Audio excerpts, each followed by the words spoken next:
Salem-Keizer Transportation. I like to call the Salem-Keizer Transportation Study Policy Committee in call order. First up is approval of the minutes from the October 28th meeting. Is there any discussion or concerns? If not, I need a motion for approval. I motion to approve. There's a second. Cameron, second. There's Nick County. Moved and seconded. All those in favor, please say aye. Aye. Aye. Aye. Any nays? Aye. Motion passes. Public comment. If somebody would like to address the committee today. Mr. Forte. Yes, thank you very much. Thank you, Chair and members of the Policy Committee. I think it would be ironic if I didn't take this opportunity during public testimony time to talk about our public participation comments. As you know, on behalf of the West Salem Neighborhood Association, I submitted comments, and I wanted to reaffirm our 4 original points and also respond to some of the discussion I saw in the minutes about the Technical Advisory Committee. So first comment was about transparency in the process and decision-making. So our initial comment emphasized open access to provide comments is foundational to encourage public involvement. We think that inviting public comments at the tax stage is not duplicative of your policy role. Instead, it clarifies the technical assumptions and methods that ultimately shape your decisions. We think providing an opportunity for additional and earlier public comment can actually help get it needed technical assessment and refinement and will result in stronger response to important policy and help your deliberations. Second, on accessibility of information and public input. As you know very well, a lot of the products that are produced are complex and lengthy, and enhancing how information presented in an executive, mid-level, and more technical format would help dissemination and understanding. More roadmaps, like the one that's in your packet today, talking about the development of the long-range plan, would help identify where the public would best be involved in the process and could make the most informed comments. Finally, piloting an online tool would help in public understanding of some of these complex decisions. And they would also provide an opportunity for both the technical and policy committees to see how at least a portion of the public makes some of those trade-off decisions and how they think through issues. Third, about clarity of data, SKATS has produced a lot of substantial and thoughtful analysis. Our suggestion was that those results be presented in a more visual format, so charts, maps, scenario comparisons, things like this, so that ties between the data could be better understood and trade-offs, again, kind of referencing our last comment, could also be better understood. And fourth, on comment documentation, we appreciate that the efforts that have already been taken by SKATS to assemble public comments. We just want to enhance that process so that people can see both what was submitted, how it was categorized, and most importantly, how it informed the work and the final products. So in closing, I'd just like to say our intent remains the same. We want to support a process that's transparent, accessible, clear, and publicly understandable. We think these suggestions strengthen the role of the Technical Advisory Committee's work and ultimately strengthen your policy decisions and deliberations. Thanks for considering our comments. Thank you. Anyone else like to address the committee?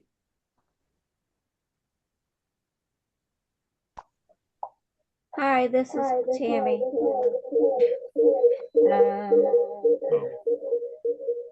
I would like to address Nancy's situation. We have been working on this Nancy? for quite some time with Tammy, there's a lot of feedback. Can you turn off your microphone or your speaker? Microphone, yeah, I guess. hold on. Turn off your microphone. No, Something. Is that better? A little bit better. Oh, A little that is better. Yeah. So with Nancy's situation, we've been trying to work with Keizer's traffic management plan to get that addressed.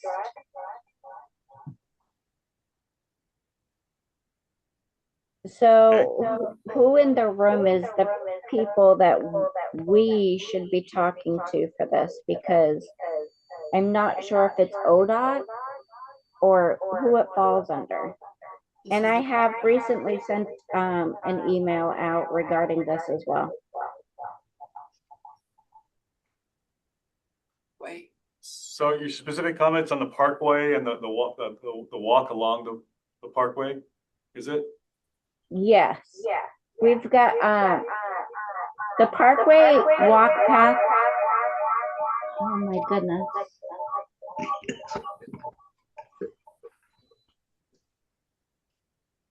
The Well, walkway path I would is very unstable, sort of. It has a lot of cracks, a lot of damage done. So we are concerned for the safety. Jackie and I receive complaints almost every week about kids getting flat tires.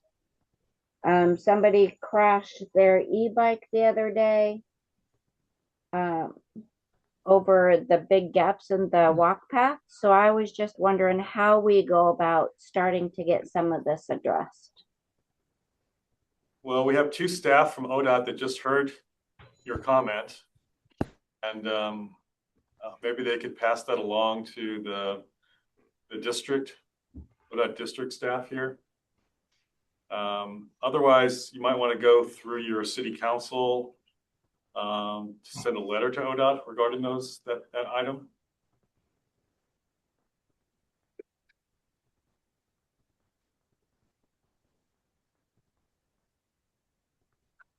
You hear that, Tammy?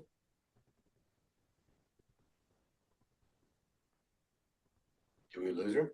She's just on. She's muted. Yeah. Okay. Now you're muted, Tammy. Yeah. You ask ODOT. pay. Yes, ma'am, I got it.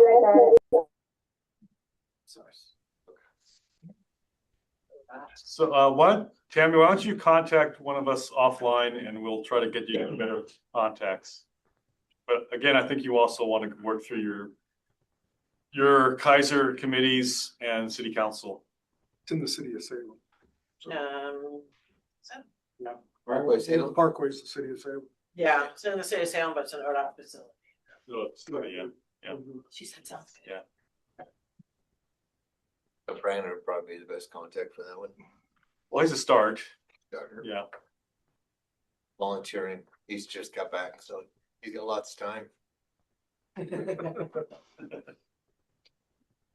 All right, any other public comment today?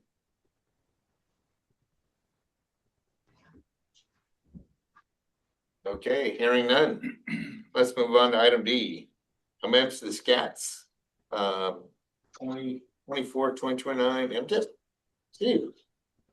Okay, I'm gonna share my screen. I've got some slides to go along with this, and then in the meeting packet, this is part of attachment D. Let's get that closed. Okay. So, two amendments to the SIP for review. The first one is amendment 25-21, and this relates to funding that SKATS set aside about a year ago for our activity-based model. And we used surface transportation block grant funding at that time because we needed to set aside some funding to put in our share of funding for model development, which is being done jointly with ODOT, Metro, and Central Lane MPO. And the action now is to cancel this project. We don't need this funding to get the project started. What we're doing instead is we're using MPO PL funding, which is already written into the Unified Planning Work Program. And we're doing that because there's already a local match attached to that funding. So by canceling this project, we are able to use this funding for other like construction projects around the community that are coming up to obligation this year.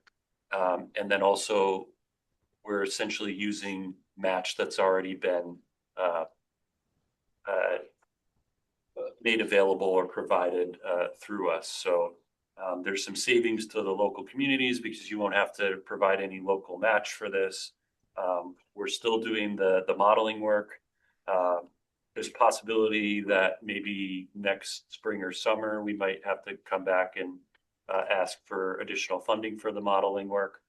But as far as getting the work started and where we need to get to through at least the first 6 to 8 months, we're in pretty good shape with this. So the request on this first amendment is to cancel the project, like I said, and it'll just return the funds available back to the bottom line of our discretionary dollars that are available. And the total project cost was $400,000, and the federal share through SKATS was $356,000. So that's how much will be canceled in return for other future projects that are in line to obligate. So the second one is a request related to a City of Salem project. This is the commercial street, the Ratcliffe project. Here's just a quick map of where the project is. It's to put in between Vista and Ratcliffe a sidewalk on the east side of the roadway, and then a traffic signal at the intersection of Ratcliffe with Commercial Street. And I think that's on the west side. I think that's Salem Heights Boulevard. Is that right, Julie? It's actually still Radcliffe for one block. Oh, okay. It lines up with Salem Heights. Okay, but this is the area. There's a Roth's in this area. I think this is the Roth's here where my cursor is. So it's right just a little bit south of where Liberty splits off from Commercial Street.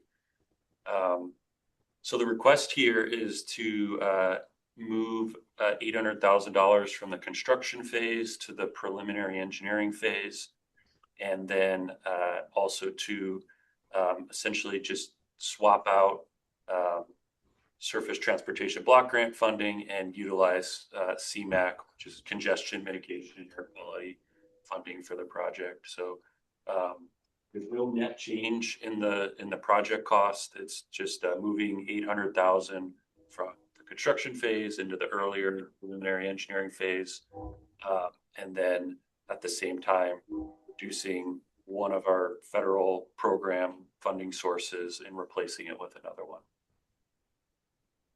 So that is all I have on amendments. But if there's questions or anything folks would like me to go back and do, I'm happy to do that.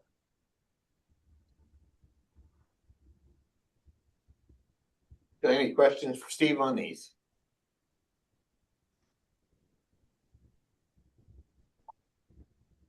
Hearing none. Have a motion to approve. I'll motion to approve as presented. Oh, can we get you to, as an action, if you could actually make the motions. Gotta go to the page.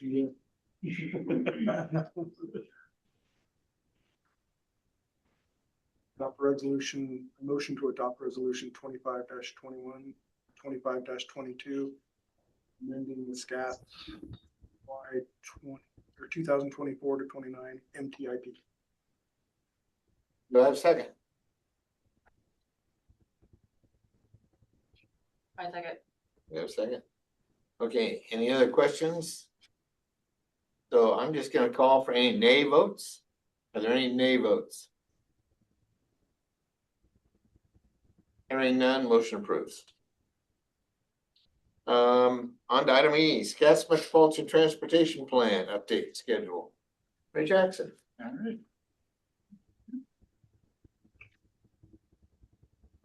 All right, so this is the first presentation of many that you'll see in the next year and a half on updating the SKATS long range Metropolitan Transportation Plan. And a number of you are new to this rodeo and haven't been through an update of the MTP. So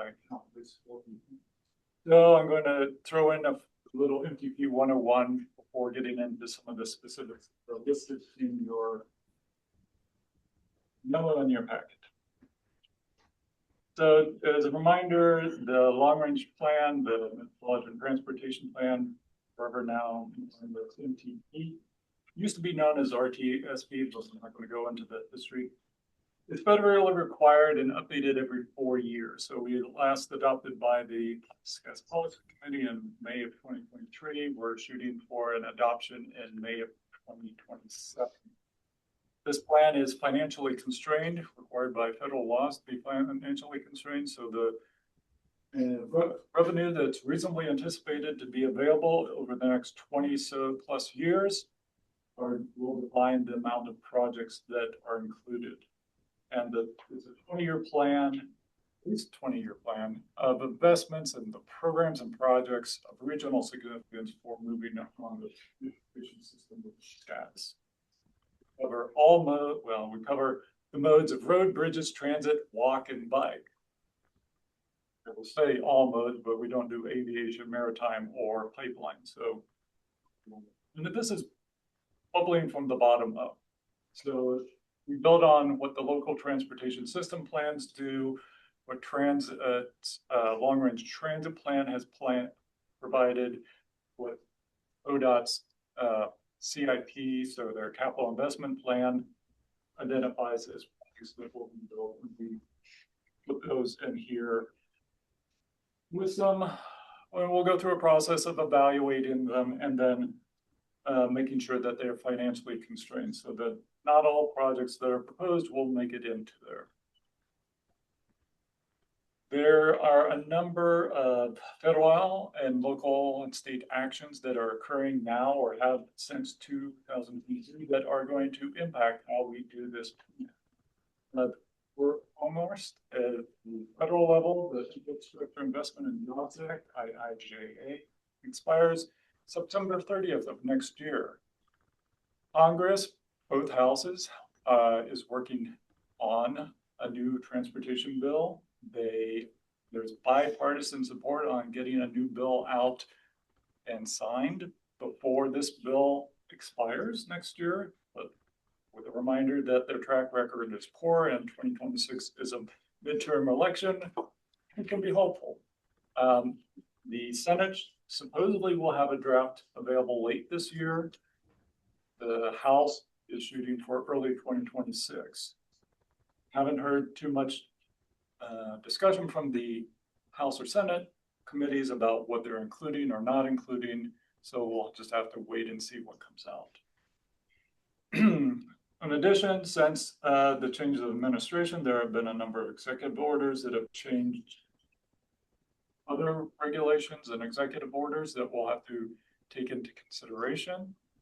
There's also a Federal Highway announced in June that their process of rulemaking for new planning regulations based on IIJA shelved, and so we'll existing federal planning rules that we used last time.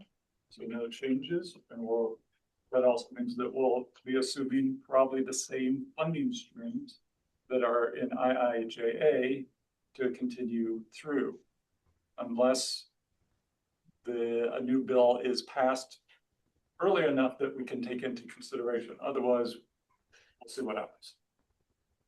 At the state and local level, there are, as you know, changes to the transportation planning rule, which guides how the local jurisdictions do their transportation system plans. Both Keizer and Salem are in the process of starting to begin work on their TSPs. Any day now or probably early 2026, I suppose it's early day now. Turner completed their TSP last year or early this year. Almsville will be included as their TSP, but their TSP is from 2010. So We're working on. right, that's what we want to hear. The couple new items in the TPR that will change how the locals do their plans, which means it will change what projects we see presented for consideration in our long-range plan. One, it needs to be financially constrained, which they've never had to do before. So this will cause the local jurisdiction to make some priority choices before they get to us. And only the financially constrained projects in their TSP can be considered for inclusion in the MTP. Additionally, the local TSPs need to be supportive of their regional scenario plan that is ongoing and soon to be presented to the city councils. And there is additional analysis required for capacity increasing projects and other such projects. ODOT is also moving, well, they're moving to a 10-year capital investment plan, which will provide us a better idea of what they plan to do over the next 10 years. Currently, they have their state TIP, Transportation Improvement Program, which is just a 4-year look, which then this will provide us a better look for the long-range plan of what's coming along. This also might change which ODOT projects you see being presented in the MTP. They will have their first CIP ready late next year, so it's also a matter of timing, how well it times with getting into our project list, because that's about the time when we'll be finishing off the project list. But we'll be following what they do. As I write in the memo, there are a lot of known unknowns that we need to consider. You know, the TSPs that are ongoing from Salem-Keizer may introduce new projects. They may consider additional funding that we don't know of local nature, perhaps. The federal legislation may change or modify the existing funding streams and programs. So that could change things all, you know, if the entire funding stream goes away, we'll see. I'll get to you in a second, Sadie. And then, of course, the big one is inflation. We look at inflation two ways. The inflation for revenue gives one value. The inflation for construction projects has a higher value, or will have a higher value.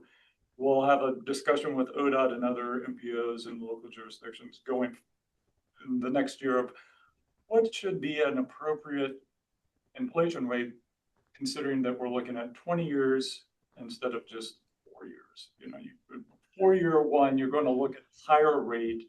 In 20-year, you can be more optimistic that the inflation will come down and that it will trend back to the 3% that it's been over time.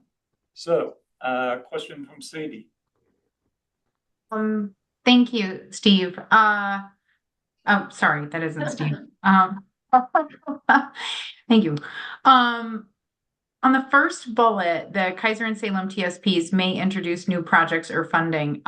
Would an updated transportation system plan at a local level ever remove a project, or like sort of redirect energies to a different kind of like transportation infrastructure development space? And if so, are there any implications for our commitment to sort of seeing through stuff that is on the project list? Or can like a project sponsor come in and say, ooh, like I changed my mind, I don't want to do that one? Yes, local TSPs could, well, and probably have in the past, changed which projects they're including. They've moved them from higher priority to lower priority. We've had projects in the past that have been in the long range plan, one update, and the next update that's been removed because it's no longer a priority or the local jurisdiction. How the local jurisdictions set their priorities for and what they want to fund is entirely up to them, and they just tell us which projects are of regional significance. Get in we need to list the ones that are of regional significance and might, and we with the recognition that we're not promising anybody any money 15 years in advance, let alone 6. Which projects may use federal funding? Does that answer your question? I think so. So I'm sorry. And I'm sorry I got your name wrong, Ray. So I think I lost you a little bit on whether or not the project sponsor can come in and remove a project after we have added it to our illustrative list.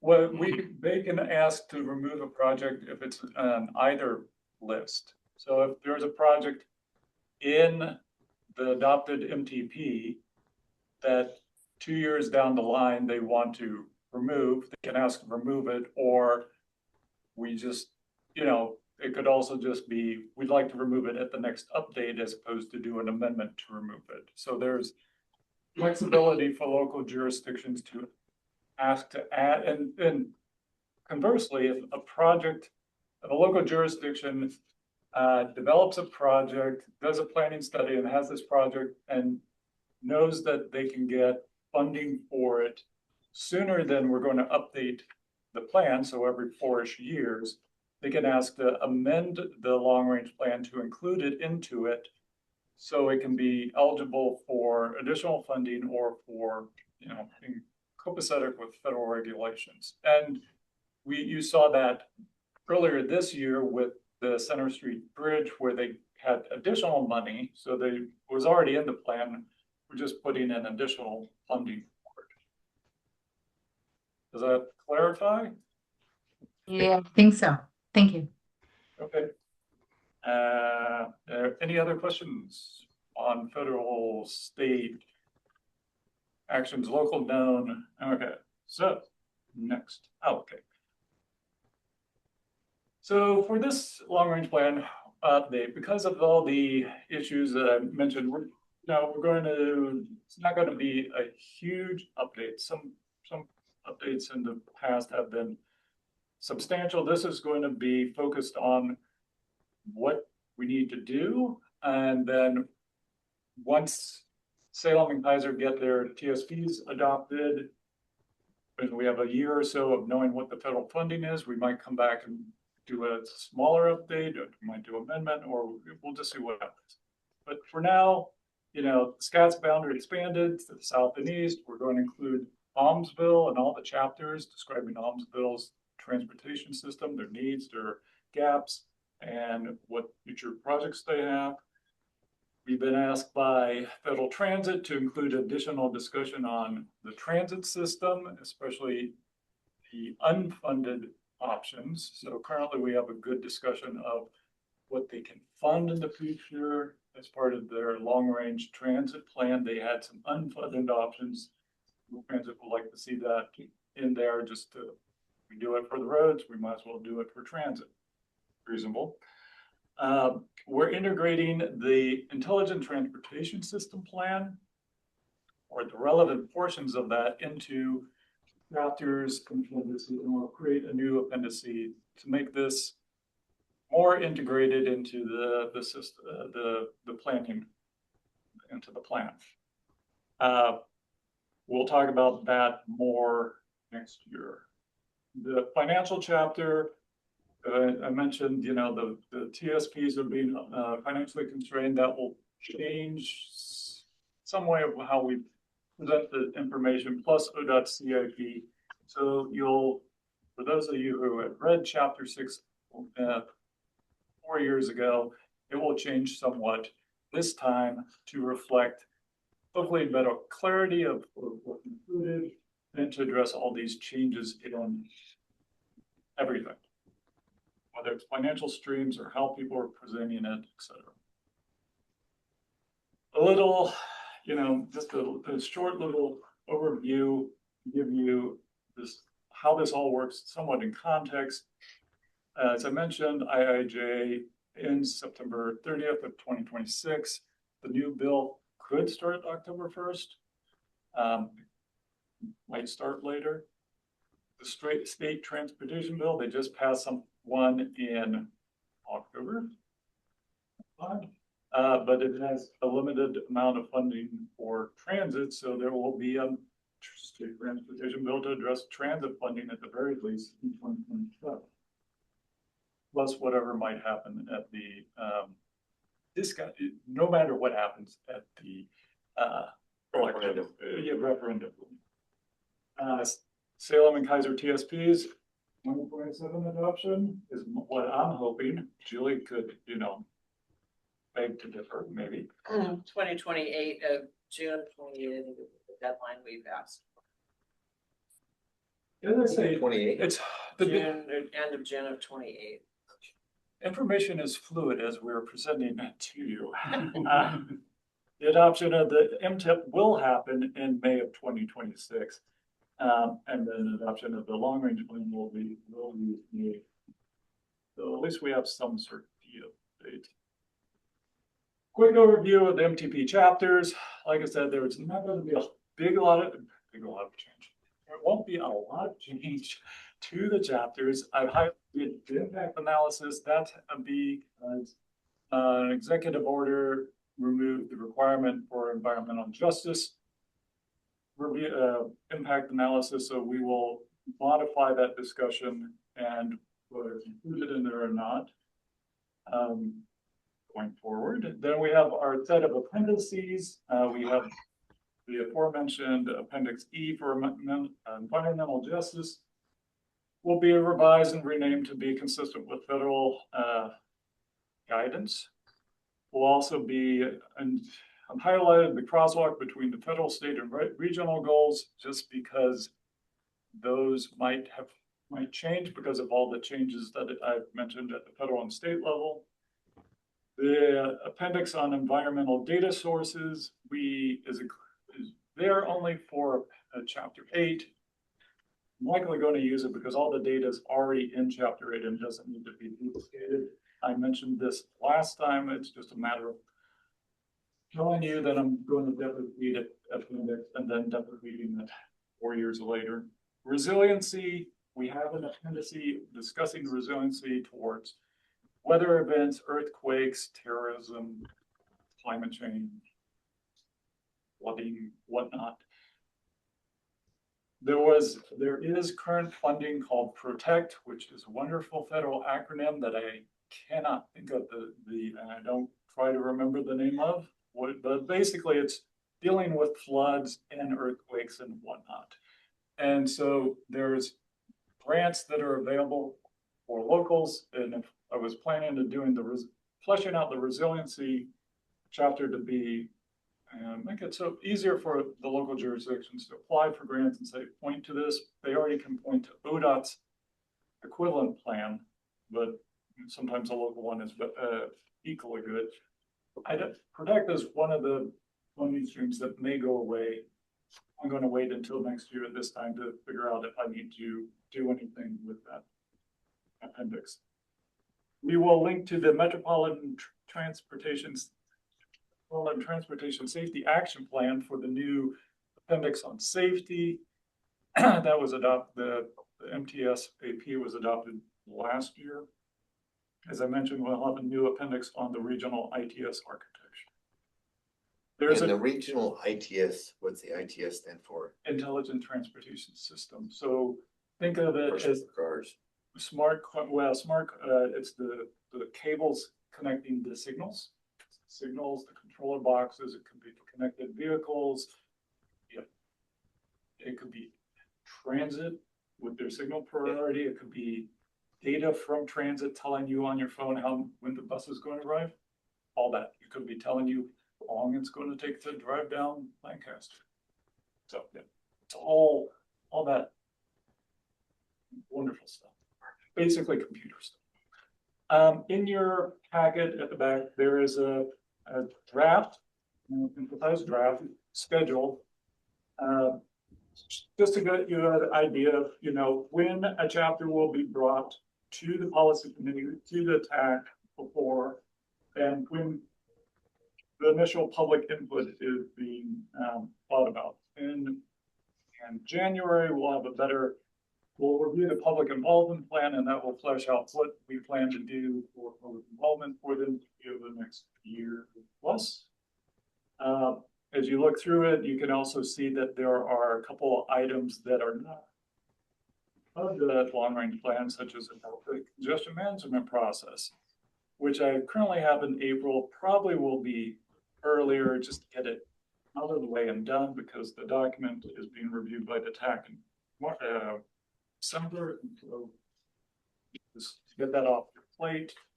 The other new bit is at the last long range update in 2023, there was a comment that we're having the public comment period ends at the public hearing where the PC is asked to adopt the plan. And you guys would like a little bit more buffer to actually have the public hearing in with the public comment, debate, discuss, consider all the public comment, direct staff to do whatever is relevant, appropriate action to the document based on that, and come back a month later to adopt the revised document. And so that's the process that we're proposed to do for the TIP next year, still, and that we're lined up for this. So it just means that you'll see a draft earlier than last time, just because of we have a 30-day review period and months don't always line up perfectly in 30 days. So we're still shooting for May. We'll have review of public comments in April. In March, we'll release that draft document and draft for quality conformity determination. And then we'll be done in May and everyone can go on vacation. And I think this is a discussion from slide. So anybody have any questions for Ray on this? Thoughts, ideas, concerns? So I've got a question here. I want to say congratulations to Chariots for getting your funding for your 10 EDA transit buses. That's exciting. So how does that affect this moving forward? That was on our project list. It's fully funded. So does that roll off of our list now and show it completed? Well, that would be on the tip. On the tip. That's Okay. a tip. In the plan, we have Chariots buys buses in a regular cadence for the next 25 years. Okay. So that will always be there. There will be always an assumption that fixed amount of dollars are necessary to maintain the fleet. Okay. So that other question will go to the Jeff. Okay. And when's our next discussion on the tip? About, well, I mean, we are drafting. 10 minutes. Perfect. Okay. We're drafting. And while we're doing this, if we could be a little more descriptive in the abbreviations. So we have lots of new people there. So Trying to, as I mentioned earlier today, trying to get away from all the beautiful acronyms and spell out all the. thank you. So I don't see any hands up. Oh, is Nick Forte have a hand up? Oh, No, that was my cursor. Maybe. Okay, we're good. Okay. I have a quick question if I might, and it is related to Mr. Forty's comments at the top of the meeting. Just when I'm thinking about offering the public the ability to comment and participate and offer their ideas and suggestions to us through this process, I just ran our current packet through AI and asked at what graded level it was reading in terms of accessibility and making the information available to folks. And it's currently reading between grades 14 and 16. So like a college sophomore. And it's pretty high. So I think as we move forward with a guidance document of this nature, that's just something to be aware of, is how can we use plain language to make it more accessible to folks, both here within the committee and within our communities. I've run it through my documents. I do Word has a similar feature. Yeah, And the look- Fleisch Kincaid and Yep, and all that. And acronyms and words that have more than a couple syllables or Congestion management. Yeah, it all goes higher. So Yeah. I'll get ChatGPT to rewrite all my documents. Okay. So I see no more questions. Let's move on to item F. Public comments and public participation plan. Yeah. Okay, great. Let me just give you a little recap of how we're at here now where we're at today. So our public participation plan serves as a guide for public involvement with each of our major planning projects. It's predominantly the long range plan. The work that's held at the MPO. The plan is updated every 4 years. So we're at this update cycle. Briefly, earlier this year, when we kicked off sort of this update, I incorporated some suggestions and changes that came from our certification review from our federal partners. There was no corrective action. They just made some suggestions about tying language together so that the federal regulations were clear. Those are the major updates to the document in general. The PC reviewed and released a draft of the plan for a 45-day public comment period, and that occurred from August 27th to October 10th. And the copy that's in your agenda today is the public draft that went out for 45-day review. During the comment period, I'm bringing comments to you today. We received 2 comments. One, they're in your packet. One was a generally I approve. And then, of course, the West Salem Neighborhood Association already submitted a memo with some very detailed recommendations, which he went over quickly at the top of the hour today. Of his 4 recommendations, really one majorly reflects perhaps a change in language that would be in the plan, and some are sort of a request for maybe better communication or more tools, maybe a work product itself. So I'm glad that he was here today to kind of give a quick overview, and his comments are in full in the packet. The TAC did discuss the comments, and they did not recommend a change bring to the policy committee, in that what they decided was that the policy committee should review the comments and make the decision. They deferred making a decision about anything that had been presented to them.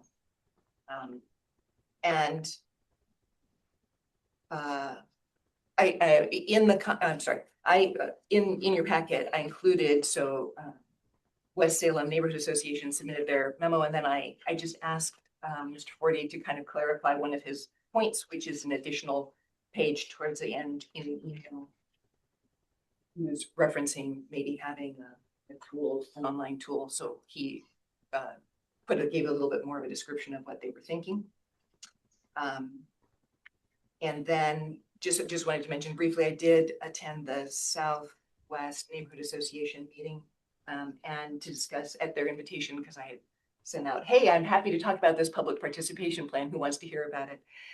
So I had a nice meeting with them. They did not give me any, they were happy to hear what I had to say, talked a bit about information and transportation planning in general, but didn't have any feedback specific to the public participation plan, which was fine. Always happy to go out and talk to people. So with that, I would kind of like to give you an opportunity to discuss the comments. I can provide you with more background about specifics and show you some examples of work products that are reflective of what the West Salem Association was referencing, if that's helpful. But I thought I would let you lead by taking a look at the comments and having any discussion. I'm happy to give more information.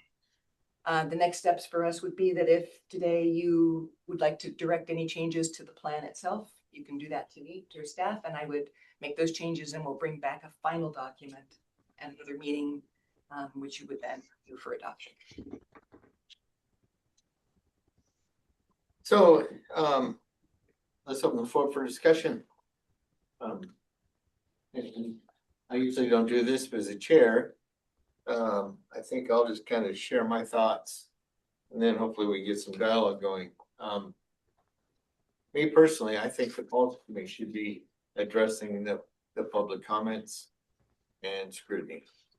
Our tech members are here for their technical advisory. We're paying them to do their job. They're an hourly rate for the technical advisory stuff. I don't pay my programmer to make statements for me. I want to see this, and all these projects, in order to get on the list to get to this point, they've had all kinds of opportunity for public scrutiny. They've experienced public scrutiny. So they've had public comments already. So I think the way we're doing it now, public comments come to the policy board, we take them and make recommendations to the TAC for consideration. So that's my take. I'd like to hear what the rest of you think.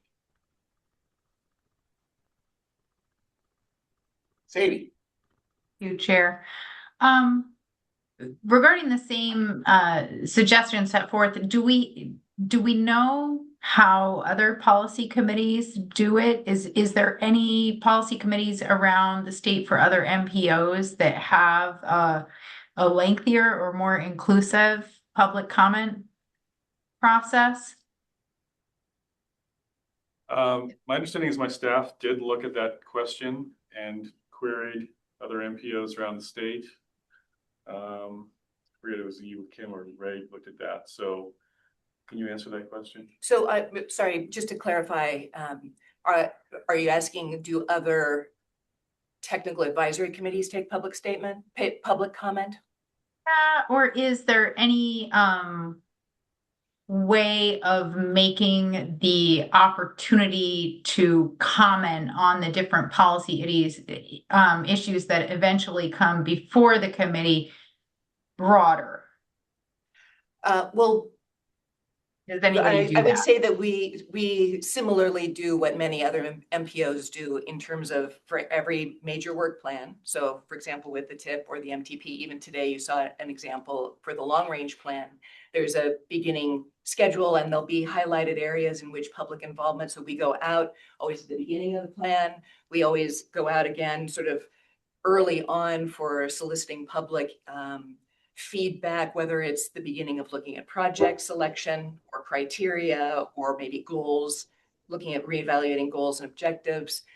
There's always, when we have a finalized project list, either for the long range or the short range plan, that's goes out again. So we kind of, the public participation plan itself kind of talks about those different toolboxes, right? We use online maps. Maybe we do a survey, we put up something on a website, we send emails, we work with neighborhood associations to try to do presentations.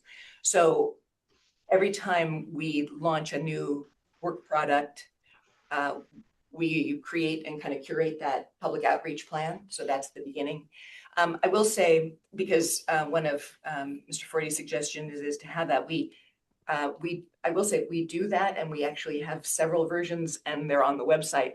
I would say that this is more of a comment for us that the more visibility, the better. It's not that we're not producing the information in a chart. I can pull them up for you off our website. We've got them in a timetable. We've got them in a chart. They're highlighted. Here's where we're getting public input. Here's where we're getting public input. I certainly, when I read that, I thought, oh, we're just not letting everybody, reminding them of where it is. Because we'll produce it, we bring it to the TAC, the PC, we have it in agendas, we put it on websites, we send it out in email notifications. We can continue to amp up our pestering, not pestering, but in a nice way, to remind people where that kind of information is.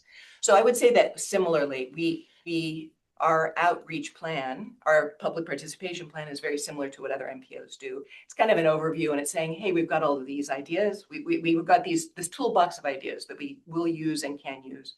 We curated at the beginning of an update, and then it does have specifics about 30-day review, 45-day review, for example, specifics that are in there, and a timeline as part of the plan in general. Thank you. Yeah, it does. And I'm just thinking about Chair Mordhorst's comment about the projects having sort of public vetting coming through. I know that Salem and Keizer are in the process of updating their transportation system plan. What are the transportation system plan adoption dates for the different jurisdictions within the MPO? Because it seems like if they were too far in the past, that the demographics and the issues within the jurisdictions might have shifted. So Turner adopted their TSP either late last year or early this year. As Julie mentioned, Salem will adopt theirs in 2028, and I'm assuming Keizer will ask for the same June 30th. June 30th is our deadline. We hope to get it done. Yes, sooner than that. so they would adopt in 2028.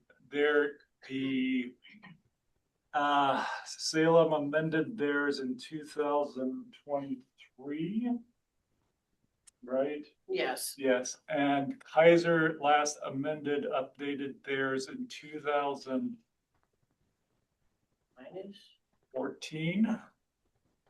This is often a UPWP document that you will see next month or the month after. That's why I'm almost know the right answers. Almsville, as mentioned, was of 2010-ish. And Marion and Polk counties don't have documents per se that are for within the SKATS area. Long range transit plan was 2023 or 24. Counties don't have transportation plans that. They have rural transportation plans, so they are outside the UGBs. So within the UGBs, a city entity will do the planning. So for instance, Salem's TSP includes the portions of Marion County that are within Unincorporated. unincorporated Okay. with UGB. Okay, that's super helpful. Thank you. Yep. Commissioner Cameron. That's me. Well, thank you, Mr. Chair. Sorry I wasn't able to get online. I was listening on the phone. But one of the comments that was made on the public comment was the ability to give feedback earlier to the TAC. And as I think about that and I look at the other goals, what would be wrong with them giving public comment during the tax consideration, other than the fact that I think some of the goals were timely response? We don't have to respond to public input, public comment. Is there something that precludes us from accepting public comments during the TAC consideration? No, there's nothing that precludes that's at the discretion of the policy committee. Could direct that we have a standing agenda item at the TAC that says public comment is open at the beginning of the meeting, similarly as you do here for the PC. Yeah. I will say, whenever we receive comments, we have a tendency to not receive comments on a monthly basis. We receive comments when we've done a set of outreach. We have a new draft plan. We're kicking off the plan. Tell us what you think. Or we have draft projects. What do you think? And all of those always come back. They're always reviewed by the TAC and they come to the PC. So we don't sit on them, and we always acknowledge comments to the people who've sent them in. So we got them. Thank you. They're going to go to the TAC and the PC.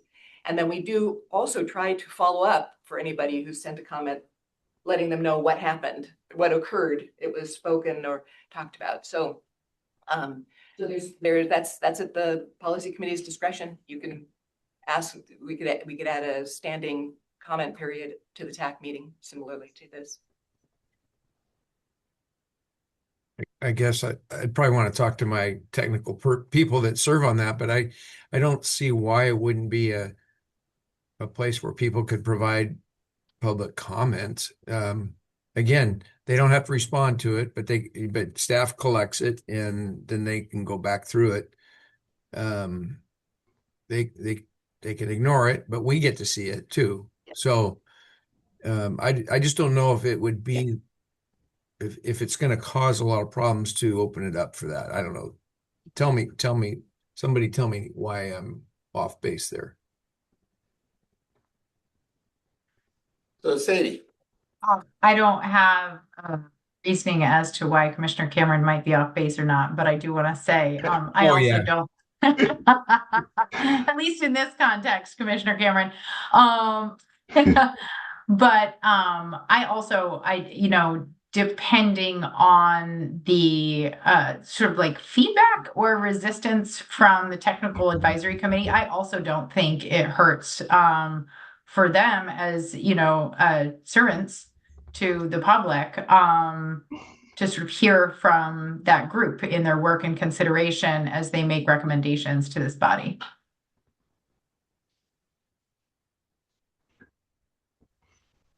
Well, My only thinking against that would be that technical advisory committee, hearing it and in a different venue than we would hear it. So we're the ones that actually make the decision. And if it's heard at the TAC, it may not come to us directly. We will get it secondhand. So I think having it delivered directly to us is better. I'd rather talk to the people directly or hear from them directly than hear from it because they presented it at the TAC.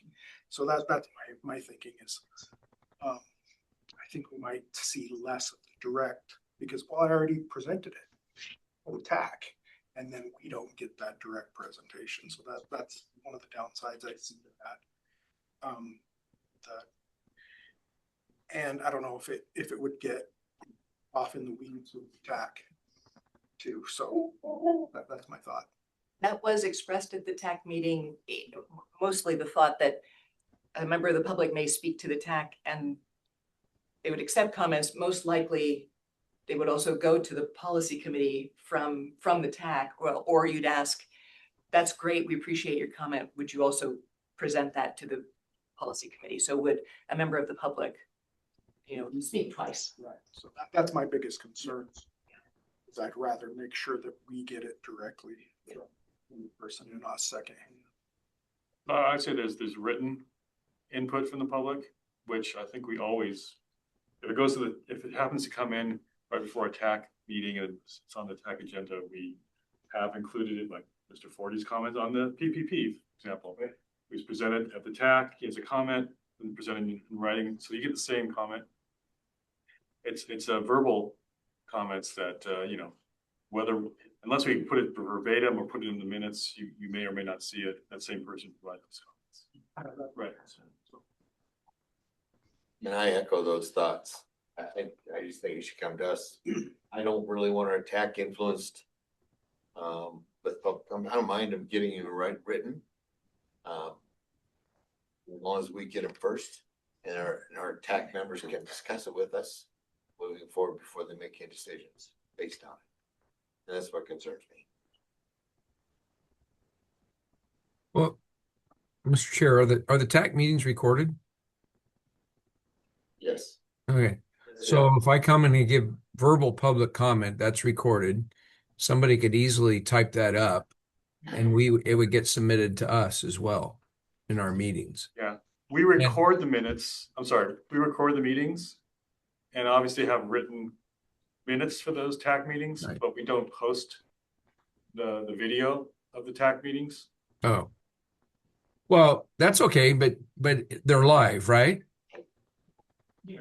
Yes. Yeah, they're live. So if I'm a member of the public, I can listen in. Yeah. So if I have a spot for public comment, I just don't see. I understand my other colleagues saying, well, we should get the comments to us. Well, I don't see why they can't get to us. It gives two places for people to make public comment about a project. And the more places that you can do that, the chances are that we're going to get the comments. They don't have to come twice, but you could remind them that if you want to come to we will pass your comments on to the policy committee, but I don't see why it would be a problem as long as we're getting the comments to us. So, okay, I'm done. I'm just making a suggestion. I don't want to make work for a bunch of people, but I do want the public to be able to feel like they have an opportunity to comment in a convenient way. Thank you, Mr. Chair. All right. Do we need to take an action on this today? No. Yes. No. So we're talking about, the next time we talk about this will be what? date? Depends. Yeah. Meeting this. It does depend, sure. So we are trying to schedule potentially December meeting, January. And there's no, correct me if I'm wrong again, but there's no kind of deadline for adopting this PPP. No. We can keep going until we have it right. Yeah, we much rather have everyone have the opportunity to discuss the ideas and direct staff as necessary. There is a hurry. We're in the relative ballpark of updating in a timely manner. And in fact, our federal partners would be happier to know that we're discussing at length our public participation plan before being adopted than hurrying to adopt in one way or the other. So I don't think there's any problem with us extending into the next meeting or two, as long as, it gives you time to have direction. I'd like to make a motion that we put the vote off until the next meeting. Give us all a chance to go talk to those of our TAC members, so you can get their one-on-one thoughts on this as well, so we all make an informed decision. Everybody agreeable to that? Yeah, and I wouldn't suggest, Was that- even if, sorry, can I make a comment? Yes, go for it. Even if the motion says, let's vote on this today, we didn't put that in the agenda. So I feel not so comfortable that we would, have that on the agenda for a vote. And if I may, West Salem Neighborhood Association did a lot of thought in their comments that they provided to us. I would say that the first one asking whether or not there'd be public comment at the TAC, that can be addressed in the minor change to the document. Right now, our document says we have open meetings, TAC and PC, and there's a standing agenda item for public comment at the policy committee. The only change to the actual wording of the documentation would say, and also the technical committee. So that would probably be an actual language change in draft. And many of the other requests, I think that the language that's in the current PPP is very supportive of what they're asking. And I think that it's more of a request for a clarity of work, getting their information out, making sure that our schedules and opportunity for public comment are available. We have a wide variety of, for example, of online maps that show a variety of sort of curated data. We can certainly evaluate whether we'd like one map that has lots more data in one place. That would be something forward. That may be something that we can take that direction. Happy to take that from the policy committee and with these suggestions. I don't think that the language of the public participation plan needs to be changed to address that. You could direct that work towards us. We're in the middle of putting together our UPW year a work item for us to work on. So creating that map, what would be the financial costs, and do we have that in our budget? I don't know. Well, yeah. So Yeah, we do a lot of maps, right, for the plan for and studies, and we have capable staff to create these maps. Obviously, the more elaborate map you make, the more time it takes. And then there's also a question of how much information do you put on the map before it gets confusing with lots and lots of layers. So it's always a trade-off of trying to be direct and to the point versus being very, very complex. Either can be done, but we try to find the one that suits the best for whatever we're showing as a map. And I totally understand putting the information more in layman's terms, easier to get. Totally agree in that as well. Yeah. So Commissioner Cameron, you got your hand up again. Yes, Mr. Chair, thank you. So two things. One, I'm with the public. I need it like in 6th or 7th grade language. So I don't have to read it like 5 times. So I agree with that. If staff can, I got to be careful. Bring it down. I'm not going to use the word that I wanted to use, so that I can understand it. And then I understand that. And then, Mr. Chair, I thought I heard you say that I need to go back and allow my technical people to have public comment with me about how they want the public comment to be handled. Not necessarily public comment, but one-on-one comment with you to discuss their thoughts on this. So we get to hear our partners and in this project? Okay, so I think that looks like we beat that one pretty good. Moving forward, everybody go back, talk to your technical advisors, and then we'll come back and we'll discuss this and bring it to a vote. So, and we'll be discussing dates for next month later in this packet as well. So that's more to come. So next up is item G, summary of the Metropolitan MTIP modification. Steve. Yes, so there's an attachment included for this, attachment G, and I'm just gonna share that on the screen here, but this is just a summary of amendments from our last meeting in October. So these two should look familiar. The first one was an amendment where we extended funding, changing the traffic signal center from a 2-year to a 3-year cycle. So that's been updated in our TIP and will show up in the statewide transportation improvement program as well. And then the second one was an approval of funding increase for the Center Street project that Marion County is working on. And added funding to the right-of-way, utility relocation, and construction phases of that project. So those are just here for information purposes since we discussed and those were approved at last month's meeting. That's all I have on agenda item G. Any questions for Steve on that? Awesome, thank you. Item A, amendment, increasing funding for the Center Street Bridge Seismic Retrofit project, which I think we're all very interested in hearing what the future says. So Steve? Yeah, so I'm gonna go really quickly on this one. This, I actually threw them into a couple slides just to help organize the information, but there's no action request today. This is more of an upcoming item that we're gonna discuss in December. And the basics of it are at the November 13th Oregon Transportation Commission, the OTC approved 2 amendments to the statewide transportation improvement program that increased funding for the Center Street retrofit project. So they added close to $100 million to phase 1 of the project. And phase 1 is the river spans, the east approach and another ramp on the east side, as well as work on an emergency response plan. And then the second part to their amendment was that they added $2 million for the early investigations of phase 2. And phase 2 is that you'll remember on the west side, the west approach can't be retrofit. They have to rebuild that. So this $2 million is just starting the investigation of that process.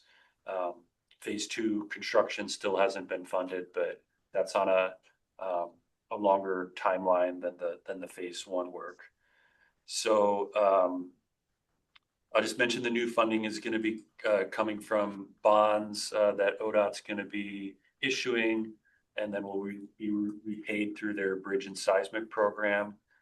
And that their goal right now is to start the phase 1 construction like in late February, possibly in March. And so our role in all this is we keep the Metropolitan Transportation Improvement Program, we keep that in alignment with the STIP. So we're going to have to, after the public comment period closes, review the 2 amendments that the OTC approved. And I started the public comment period last week, and that runs until December 3rd. And since our typical cadence for meetings would have us meeting on December 23rd, we thought that we wanted to just discuss rescheduling that meeting to earlier in the month, potentially a hybrid meeting. And one of the suggestions we had was seeing whether December 9th at noon, that's a Tuesday, that's in 2 weeks, and just wanted to see whether that time might work for the group or if we need to look for a different time.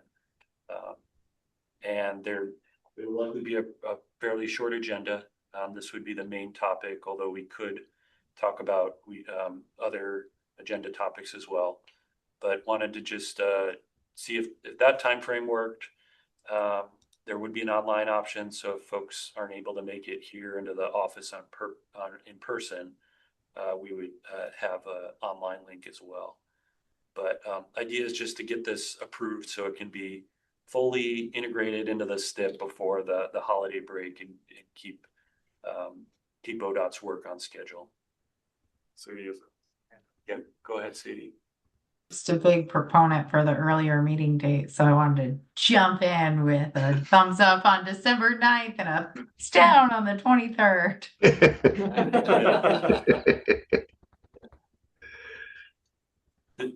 Does that time generally work for folks? The other option is we could do a poll, but if that sounds like it'll work, then I'm seeing another thumbs up. So if that sounds like it'll work, we could commit to that noon on Tuesday, December 9th.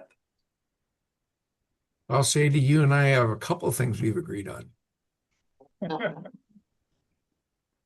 I'll jump in that too. 9th works for me as well. Okay, great. I'll just say ODOT appreciative because they wanted to do that as soon as possible for their process.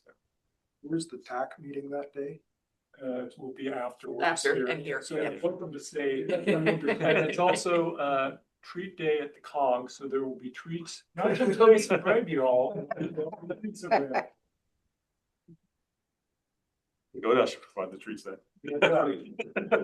I don't think that would be. No, we can't do that. It looks like Brandon has his hand up.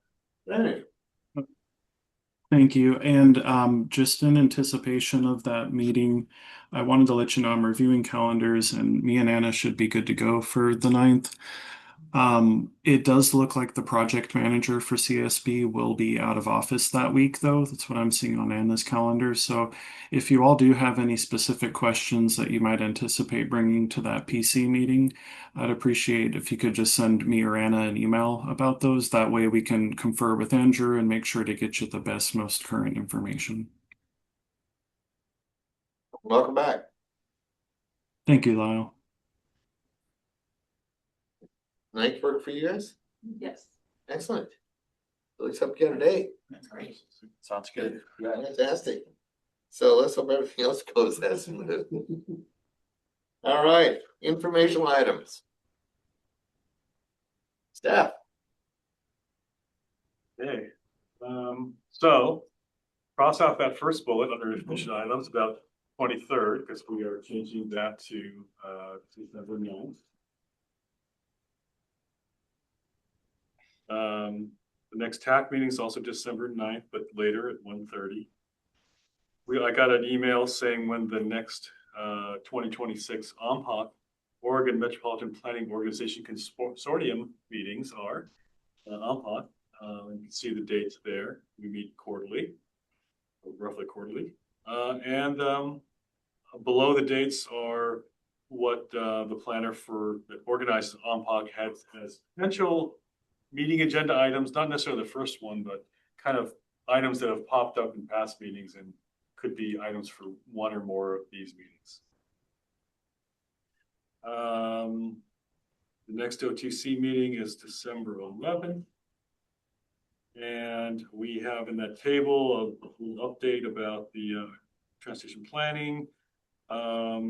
Steve is in charge of putting together the annual list of federal obligations, which is on our website now. Basically says what happened in federal fiscal year 2025 as far as which projects, project phases were obligated for the year. Steve, anything to add about that? I'll put a direct link to the obligation report in the chat. The only, I think, biggest thing to mention is we document our obligation targets in that report as well.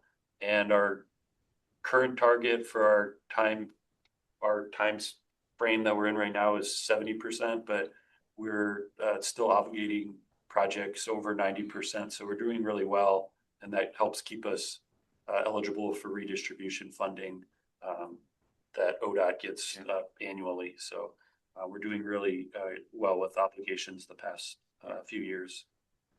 And not to say, so 90% obligation is fantastic compared to 10 years ago when when projects would slip and it would be more like in 40% obligations where you have a project in 2020 or you have funds in 2025 for a phase and then you get slipped and then maybe slipped again. So the reason we get those redistribution funds is because we're meeting those targets of obligation. And that's why I tell Steve, the enforcer here, to work with your staff to make sure projects are either moving forward, or if they're not, we have a window to slip a project without being charged for not meeting our targets. So it's benefited everyone, I think, especially us as an MPO that brings in anywhere between $500,000 and $1 million, or sometimes more, redistribution funds that goes directly to projects. So Steve's going to keep up his job to keep projects going, and your staff, I hope, will do the same, so we all benefit from those funds. And just remember Thanksgiving that we are all overachievers and we want to stay that way. So keep the money coming in. Some of the highlights at the UNPOC meeting we went to, they had some interesting presentations I wanted to share. They had a statewide multimodal inventory project list that they're creating right now for everything that is under $5 million. And by doing that, they're going to produce, and also these are locally owned projects as well. They want to produce a planning and maintenance program for them, so they don't fall in disarray like the pathway we have out on the Parkway, which I thought was very unusual for the state being proactive. There is hope. Next up was the Oregon travel study. This has been going since 2019. And the average home has 1.7 vehicles per household.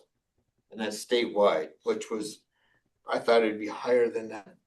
And the average trips per day for the average family is 6 trips per day. And they have 1.9 people in the vehicle. And they average 9 miles per trip. So with that said, this current transportation package, based on those numbers, is costing you about $7.50 a month moving forward as this thing gets implemented per vehicle. So that we have a chance to see how it's going to financially impact you. And they're really right now doing a study trying to figure out how to increase ridership in transit and rail in the state of Oregon as ridership continues to diminish. Advertising, whatever they can do, and that's one of the biggest concerns they have. And one that really struck out is only 4.3% of our vehicles on the road are electric or plug-in hybrid. I thought we'd be a lot bigger strides than that, but it's only 4.3% they're utilized. So oil is here for a while longer. I don't think we hit the 230 study or goal that our governor has. Or we should move it up to 235? 2035 was 2035. Yeah. They're cool, but we'll need some big changes. But that was kind of the highlights of those. I just thought it was ironic where the state ran a study and found 1.7 cars per household. They're allowing apartment buildings to be built at 0 parking spaces, or the current rate that I think the Salem has adopted is 0.7 cars per apartment, and we have 1.7 cars per household. So hopefully we can get that back into planning, and so we don't destroy so many neighborhoods as we are experiencing in West Salem. Mr. Chair, can you send that information to the board? Yeah, that was the last OMPOC meeting. I think it was that recorded? I think they recorded, but we don't have access to the recordings. I'll see if I can find out. I know who gave that presentation. I'll see if I can get that information to you, Commissioner. Yeah, a slide would be great. Yeah, sounds great. Okay, and then was there anything else for the good of the order? I'll just say we had a very successful Ruby Bridge Walk to School Day on November 14th.